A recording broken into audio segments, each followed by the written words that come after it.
Hello. I am heading out to the garden. I was just out here. I wanted to pick all of my peppers and any tomatoes that have any color to them.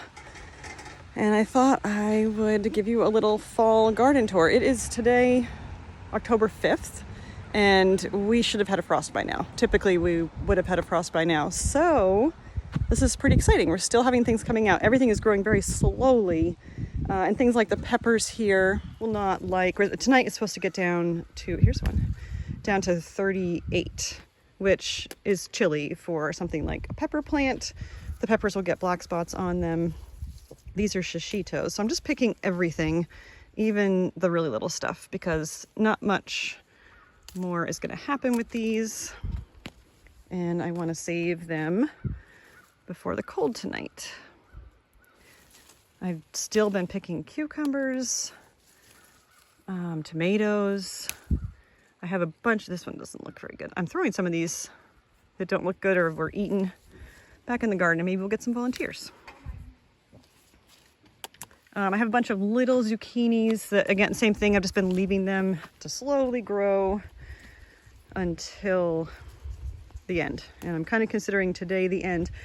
I'm going to risk leaving my pumpkins and my gourds and my green tomatoes, because I don't think it's actually going to freeze. I'm not ready to, so I want to let the pumpkins, they're getting orange right now, so I want to leave them out as long as I can to keep ripening. The vines are still alive, so they're still getting nutrients. And the green tomatoes, I'm just not ready to take on that project yet, because that'll be a big project. I want to make something out of those, some sort of salsa verde or pickle. I haven't decided yet. Oops, that's okay. So there's quite a few little peppers on here. And I think I'll probably pickle these. These are not very spicy at all. Occasionally there's a spicy one, but not very spicy. And then it can be something that my kids might enjoy too, because it won't be too spicy. I think this is the last one. So I've got a few pepper plants. My peppers weren't great this year. I'm going to do a lot better with those next year, I think, just by getting them into more sun. These were a little shaded in the afternoons by my cucumber, which climbed this trellis. The other side of this trellis should have had zucchini on it, but I was gone when the right training time came for that zucchini. So that's in the yard, which is fine. But this cucumber has given me a lot of cucumber plants. I mean, I had a lot in here. And I don't think there's any right now because I just picked all of these yesterday. So that's this bed. Behind this bed, I have my tomatoes, so they're still doing really well.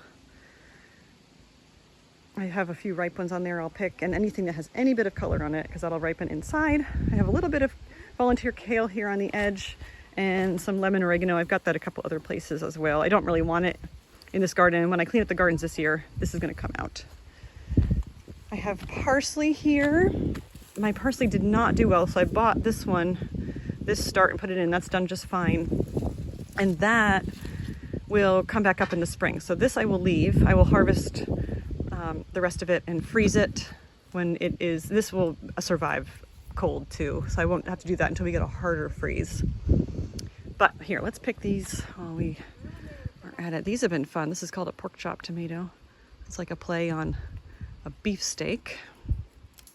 So it's a yellow slicing. They're very hard to get off. You really need scissors for that.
So that's a pretty good amount of tomatoes for today. I think this year I had, let's see, 1, 2, 3, 4, 5, 6 plants. Several paste, and these are all slicing varieties. I have a lot of paste tomatoes inside right now, and there's still a few left. Oh, here's one that's got some color on it. Just a little bit, but it's enough. Okay, the next bed down. This we're not eating out of this year because of cats. Next year I think it'll be okay.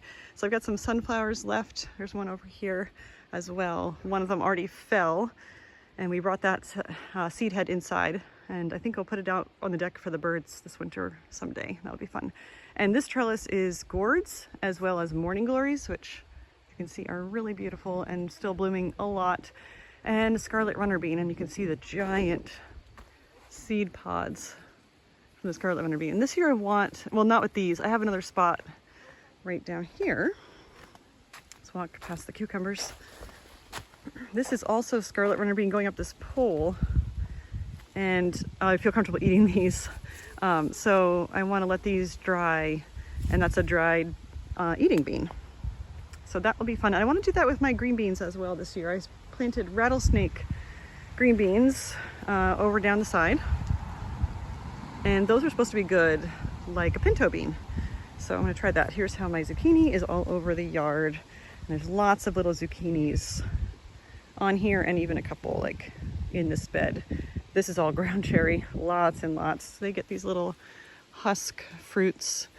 They're called a ground cherry because you harvest them when they fall. They turn like a light yellow, and they're kind of like a cross between a pineapple and a cherry tomato flavor. I think they're really good. Not everybody likes them, but I do. Here's a big kale plant starting to get a little bug-eaten, worm-eaten. Once we get a good frost, that will still be good and there won't be worms. I've got one down here too, but this is in the bed I don't like to eat from too much this year. All right, let's go over. Oh, I know there's a zucchini right in there. Let's get that, and then the ones over in the grass. That's a nice zucchini. And I did see another one right down here.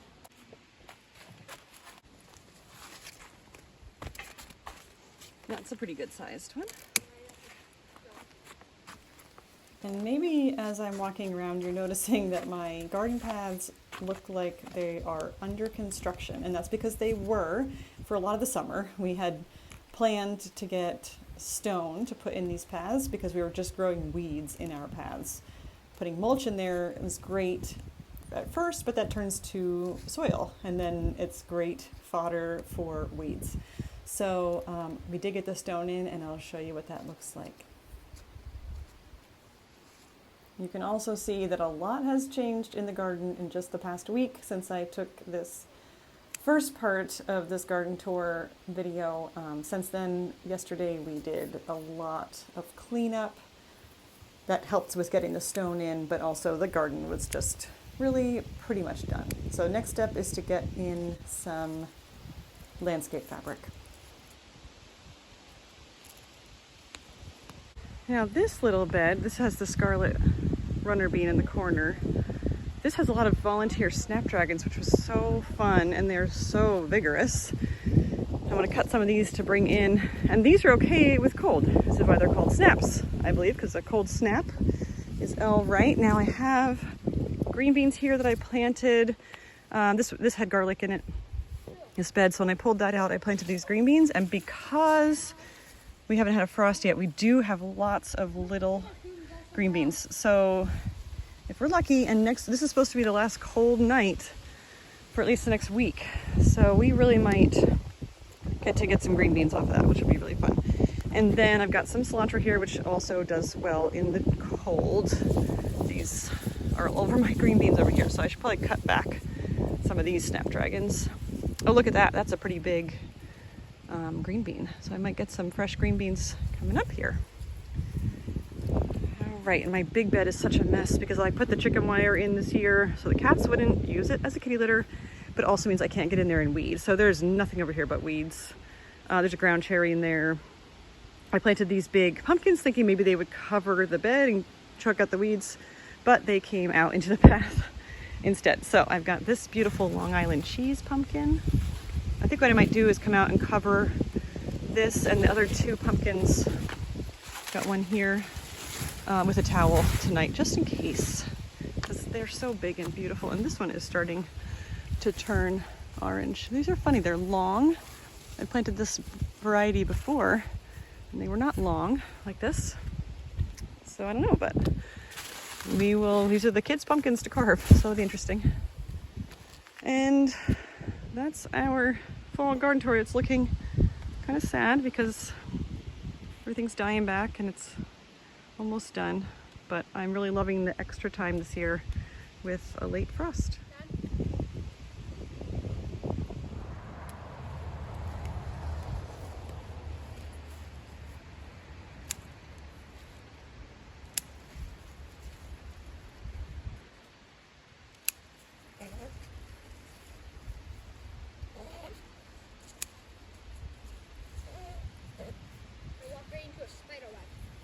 These here that I'm touching now are some peas that I planted about a month ago, and those are doing really well. I would need to plant a lot more to really be able to bring them in and eat them like as a vegetable side, but I've been snacking on them in the garden and they're still looking really fantastic. They don't mind a little bit of cold weather at all, so maybe we'll still get some peas coming in for snacking off of those. I'm going to miss these flowers so much. I'm cutting zinnias right now, and I just have zinnias and snapdragons. Those are the two main flowers I had this year. I have some inside all the time. I have them in the kitchen, I have them in the bathroom.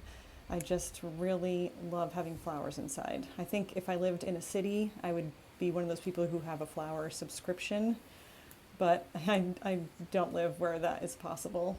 So I enjoy it as much as I can in the summer, and next year I'm going to try to do a lot more flowers. I always say that, and but I'm going to try next year to do that.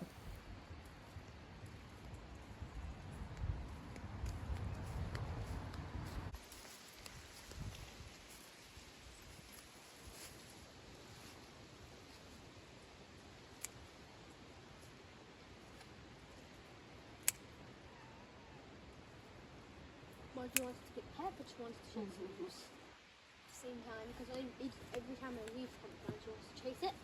She looks up and she wants to go, and then she decides she wants to sit.